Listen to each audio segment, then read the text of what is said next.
ಪುದುಚೇರಿ ಕೇಂದ್ರಾಡಳಿತ ಪ್ರದೇಶ ಸೇರಿದಂತೆ 4 ರಾಜ್ಯಗಳ ವಿಧಾನಸಭೆ ಚುನಾವಣಾ ಕಣ ರಂಗೇರಿದೆ. ದಿನದಿನಕ್ಕೂ ಕೂಡ ಪ್ರಚಾರದ ಕಾವು ಹೆಚ್ಚಾಗ್ತಿದೆ. ಪಶ್ಚಿಮ ಬಂಗಾಳದಲ್ಲಿ ಬಿಜೆಪಿ ಟಿಎಂಸಿ ನಡುವೆ ವಾಕ್ಯುದ್ಧ ನಡೀತಾ ಇದೆ.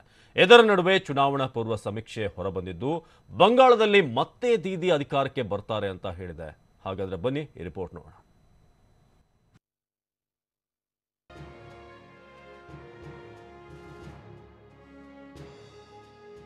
ದೇಶದಲ್ಲಿ ಬೇಸಿಗೆ ಬಿಸಿಲಿನ ಕಾವು ಶುರುವಾಗುವ ಮುನ್ನವೇ ಪುದುಚೇರಿ ಕೇಂದ್ರಾಡಳಿತ ಪ್ರದೇಶ, ಪಶ್ಚಿಮ ಬಂಗಾಳ, ತಮಿಳುನಾಡು, ಕೇರಳ, ಅಸ್ಸಾಂ ರಾಜ್ಯಗಳಲ್ಲಿ ವಿಧಾನಸಭೆ ಚುನಾವಣೆಯ ಕಾವು ದಿನದಿನಕ್ಕೂ ಹೆಚ್ಚುತ್ತಿದೆ. ಅದರಲ್ಲೂ ಪಶ್ಚಿಮ ಬಂಗಾಳ ಚುನಾವಣೆ ಬಿಜೆಪಿ ಟಿಎಂಸಿ ನಡುವಿನ ಕಾಳಗವಾಗಿ ಪರಿಣಮಿಸಿದ್ದು ಎರಡು ಕಡೆಯಿಂದಲೂ ಮಾತಿನ ಬಾಣಗಳು, ಸಿಡಿಗುಂಡಿನ ಹೇಳಿಕೆಗಳಿಗೆ ವೇದಿಕೆ ಒದಗಿಸಿದೆ.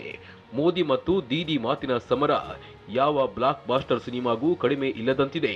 ಇದರ ನಡುವೆ ನಿನ್ನೆ ವಿಶ್ವ ಮಹಿಳಾ ದಿನದಂದು ಮಮತಾ ಬ್ಯಾನರ್ಜಿ ಪ್ರಧಾನಿ ಮೋದಿ ವಿರುದ್ಧ ವ್ಯಂಗ್ಯವಾಡಿದ್ದಾರೆ. ಮುಂದೊಂದು ದಿನ ಭಾರತಕ್ಕೆ ಮೋದಿ ಹೆಸರಿಡುತ್ತಾರೆ. ಬಂಗಾಳದ ಮಗಳ ವಿರುದ್ಧ ಬಂಗಾಳದ ಮಗನ ಯುದ್ಧ. ವಿಶ್ವ ಮಹಿಳಾ ದಿನದ ಅಂಗವಾಗಿ ಕೋಲ್ಕತ್ತಾದಲ್ಲಿ ಮಾತನಾಡಿದ ಮಮತಾ ಬ್ಯಾನರ್ಜಿ ಕ್ರಿಕೆಟ್ ಸ್ಟೇಡಿಯಂಗೆ ಮೋದಿ ಹೆಸರಿಟ್ಟಿದ್ದಾರೆ. ಕೋವಿಡ್ ಲಸಿಕೆ ಪಡೆದವರಿಗೆ ನೀಡುವ ಸರ್ಟಿಫಿಕೇಟ್ಗಳಲ್ಲಿ ಮೋದಿ ಫೋಟೋ ಹಾಕಿದ್ದಾರೆ. ಭಾರತಕ್ಕೆ ನರೇಂದ್ರ ಮೋದಿ ಹೆಸರಿಡುವ ದಿನ ದೂರ ಇಲ್ಲ ಅಂತ ಕುಟುಕಿದ್ದಾರೆ. ಅಲ್ಲದೆ ಕೋಲ್ಕತ್ತಾದಲ್ಲಿ ಭಾನುವಾರ ರ್ಯಾಲಿ ನಡೆಸಿದ ಪ್ರಧಾನಿ ಮೋದಿ ಬಂಗಾಳದಲ್ಲಿ ಮಹಿಳೆಯರಿಗೆ ಸುರಕ್ಷತೆ ಇಲ್ಲ ಅಂತ ಹೇಳಿದ್ರು. ಇದಕ್ಕೆ ತಿರುಗೇಟು ನೀಡಿದ ಮಮತಾ ಬ್ಯಾನರ್ಜಿ ಮೊದಲು ಗುಜರಾತ್ ಪರಿಸ್ಥಿತಿ ಹೇಗಿದೆ ಅಂತ ಗಮನಿಸಲಿ. ಬಂಗಾಳದಲ್ಲಿ ಸುರಕ್ಷತೆ ಇಲ್ಲದಿದ್ರೆ ರಾತ್ರಿ ಮಹಿಳೆಯರು ಓಡಾಡುವ ಪರಿಸ್ಥಿತಿ ಇರುತ್ತಿರಲಿಲ್ಲ ಅಂತ ಹೇಳಿದ್ದು. ಬಂಗಾಳಕ್ಕೆ ಇಲ್ಲಿನ ಮನೆ ಮಗಳು ಅವಶ್ಯ ಅಂತ ಹೇಳಿದ್ದಾರೆ. ಮಮತಾ ಬ್ಯಾನರ್ಜಿಯ ಬಂಗಾಳದ ಮಗಳು ಸ್ಲೋಗನ್ಗೆ ತಿರುಗೇಟು ನೀಡಲು ಮುಂದಾಗಿರುವ ಬಿಜೆಪಿ ಬಾಲಿವುಡ್ ನಟ ಮಿಥುನ್ ಚಕ್ರವರ್ತಿಯನ್ನ ಪಕ್ಷಕ್ಕೆ ಸೇರ್ಪಡೆ ಮಾಡಿಕೊಂಡಿದೆ.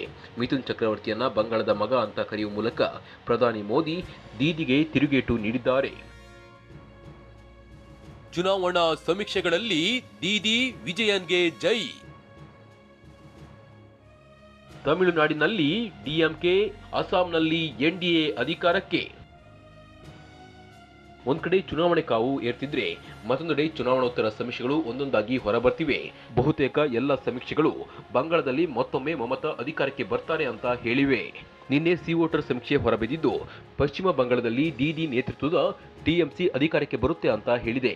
ಈಗ 3 ಸ್ಥಾನ ಗೆದ್ದಿದ್ದ ಬಿಜೆಪಿ 100ಕ್ಕೂ ಹೆಚ್ಚು ಸ್ಥಾನಗಳಲ್ಲಿ ಗೆದ್ದು ಪ್ರಮುಖ ಪ್ರತಿಪಕ್ಷವಾಗಲಿದೆ ಅಂತ ಸಮೀಕ್ಷೆ ಹೇಳಿದ್ದು, 2 ಪಕ್ಷಗಳು ನಾಮಕಾವಸ್ಥೆ ಪಕ್ಷದ ಸ್ಥಿತಿ ತಲುಪಲಿದೆ ಅಂತ ಹೇಳಿದೆ. ಇನ್ನು ಕೇರಳದಲ್ಲಿ ಆಡಳಿತಾರೂಢ ಎಲ್ಡಿಎಫ್ ಮತ್ತೆ ಅಧಿಕಾರಕ್ಕೆ ಬರಲಿದೆ ಅಂತ ಸಮೀಕ್ಷೆ ಹೇಳಿದೆ.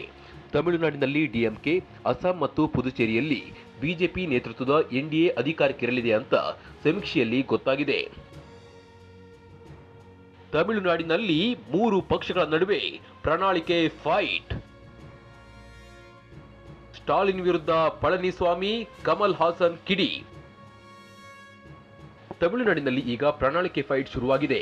ಭಾನುವಾರ ತಿರುಚಿಯಲ್ಲಿ ಡಿಎಂಕೆ ಪ್ರಣಾಳಿಕೆ ಬಿಡುಗಡೆ ಮಾಡಿದ್ದ ಸ್ಟಾಲಿನ್ ಕುಟುಂಬದ ಹಿರಿಯ ಮಹಿಳೆಯರಿಗೆ ಪ್ರತಿ ತಿಂಗಳು 1,000 ರೂಪಾಯಿ ನೀಡುವ ಭರವಸೆ ನೀಡಿದ್ರು. ಇದರ ವಿರುದ್ಧ ಕಿಡಿಕಾರಿರು ಸಿಎಂ ಎಡಪ್ಪಾಡಿ ಪಳನಿಸ್ವಾಮಿ ಎಐಎಡಿಎಂಕೆ ಅಧಿಕಾರಕ್ಕೆ ಬಂದ್ರೆ ಕುಟುಂಬದ ಹಿರಿಯ ಮಹಿಳೆಗೆ ಪ್ರತಿ ತಿಂಗಳು 1,500 ರೂಪಾಯಿ ನೀಡುವುದಾಗಿ ಹೇಳಿದ್ದಾರೆ. ಅಲ್ಲದೆ ಸ್ಟಾಲಿನ್ ಎಐಎಡಿಎಂಕೆ ಪ್ರಣಾಳಿಕೆಯಲ್ಲಿದ್ದ ಅಂಶವನ್ನ ಕದ್ದಿದ್ದಾರೆ.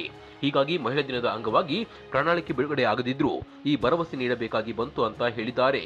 ಆದರೆ ಮಕ್ಕಳ ನಿಧಿ ಮೈಎಂ ಸಂಸ್ಥಾಪಕ ಕಮಲ್ ಹಾಸನ್ ಮತ್ತೊಂದು ಹೆಜ್ಜೆ ಮುಂದೆ ಹೋಗಿ ನಮ್ಮ ಪಕ್ಷದ ಪ್ರಣಾಳಿಕೆಯಲ್ಲಿರುವ ಎಲ್ಲ ಅಂಶಗಳನ್ನ ಸ್ಟಾಲಿನ್ ಕಟ್ ಪೇಸ್ಟ್ ಮಾಡಿದ್ದಾರೆ ಅಂತ ಆರೋಪಿಸಿದ್ದಾರೆ.